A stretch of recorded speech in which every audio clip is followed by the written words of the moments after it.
এইখানে 28,000 30,000-এর বেশি মানুষ স্থায়ীভাবে আহত পঙ্গু হয়ে গেছেন। বাংলাদেশে তার আগে এইখানে হাজার হাজার মানুষ গুম হয়েছেন, গুমের শিকার হয়েছেন, তারা আয়না ঘরে বন্দী হয়েছেন, তারা অনেক মানুষ আর ফিরে আসেন নাই, ক্রস ফায়ার হয়েছে। এইখানে নারায়ণগঞ্জে 7 খুনের মামলা আপনারা জানেন, ত্বকী হত্যা হয়েছে, সাংবাদিক সাগর রুনির হত্যা হয়েছে, কোনো হত্যাকাণ্ডের বিচার হয় নাই।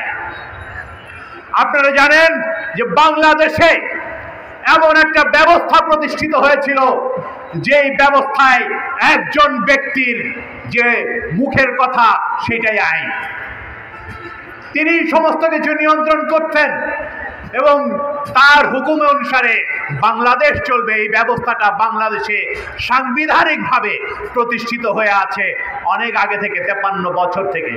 ফলে আমরা গণসংহতি আন্দোলনের পক্ষ থেকে সবসময় বলে এসেছি, বাংলাদেশে যদি একটা গণতান্ত্রিক ব্যবস্থা প্রতিষ্ঠিত করতে হয়, তাহলে এখানে একটা সাংবিধানিক পরিবর্তন দরকার। এখানে এক ব্যক্তির হাতে সমস্ত ক্ষমতা কেন্দ্রীভূত করার যে ব্যবস্থা, সেইটা থেকে বাংলাদেশকে মুক্ত করা দরকার।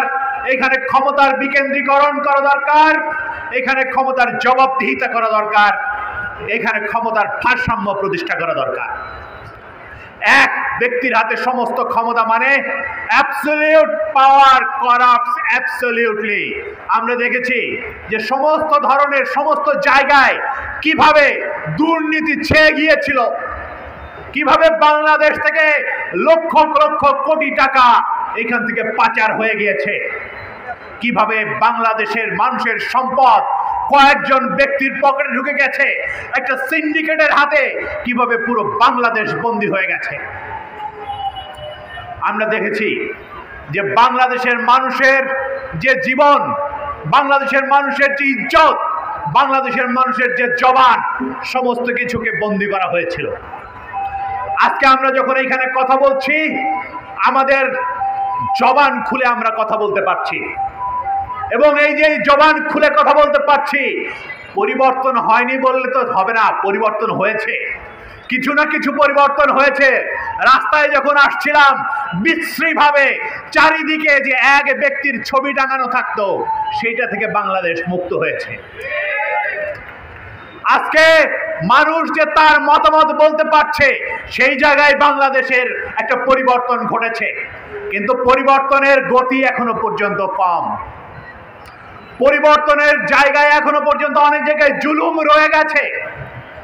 যে সমস্ত জায়গায় আজকে ঘটনাগুলো ঘটছে, ওই শ্রমিকের উপরে জুলুম হচ্ছে, মাজারে হামলা একটা জুলুম, মন্দিরে হামলা একটা জুলুম, কিংবা অন্য যে কোনো জায়গায় যেখানে জুলুম হচ্ছে, জুলুম, সকল জুলুমের অবসান করতে হবে।